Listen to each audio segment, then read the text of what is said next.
Hello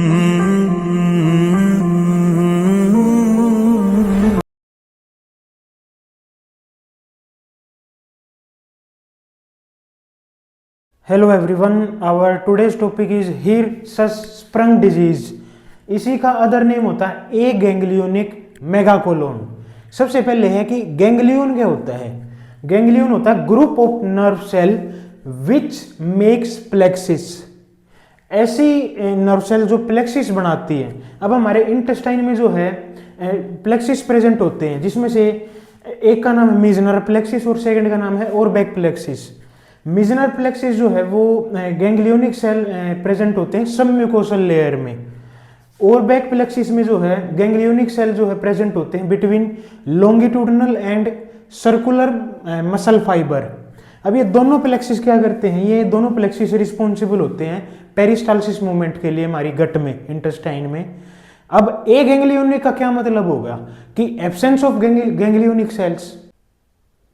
अब जब ganglionic sales जो है वो एब्सेंट होंगी तो उसकी वजह से क्या है कि कोई पेरिस्टालसिस मूवमेंट नहीं होगा, जिसकी वजह से जो फीकल कंटेंट होगा वो रिटेन रहेगा कोलोन में, वो पास आउट नहीं हो पाएगा।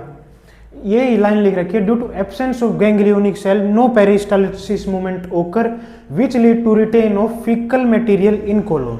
मोस्ट अफेक्टेड पार्ट जो होगा वो होगा रेक्टोसिग्मोइड कोलोन और normal portion of colon proximal to a ganglionic segment is dilated. यानी कि जहाँ पे भी ये डिजीज होगी ए गैंग्लियोनिक जो सेल्स होंगी उससे प्रोक्सिमल, उससे पहले क्या है कि वहाँ का जो पोर्शन होगा वो क्या कर जाएगा, वो डायलेट कर जाएगा, जिसे बोलते हैं मेगाकोलोन। अब इसके कोजेज क्या हो सकते हैं, इसके कोजेज हो सकते हैं या तो कंजेनाइटल या फिर एक्वायर्ड। एक्वायर्ड में एग्जाम्पल है जैसे कि पुअर बाउल हैबिट है।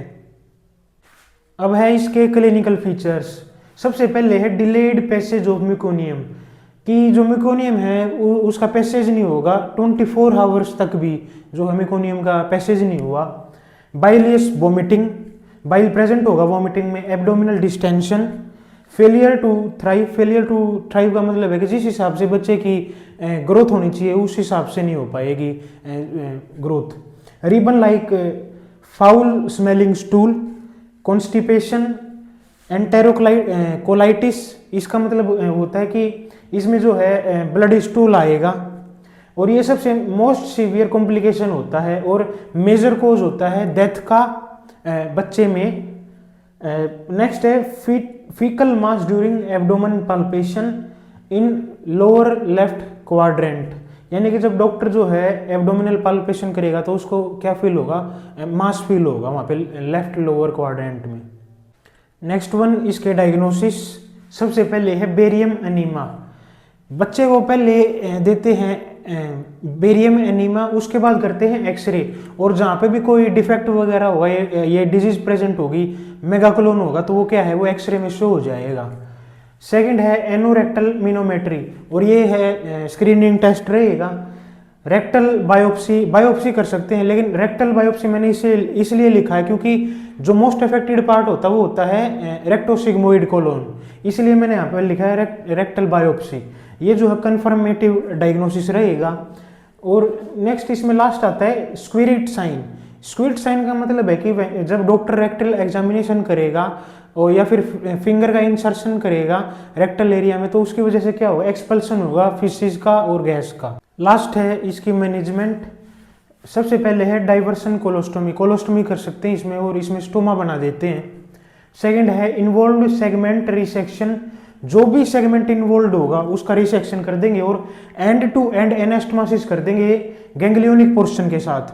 अब ये 3 मेथड से कर सकते हैं। जैसे सबसे पहले है स्वानसन्स प्रोसीजर, इसमें क्या है ओब्लिक कट लगाते हैं और टोटली रिमूव कर देते हैं डिजीज पोर्शन को।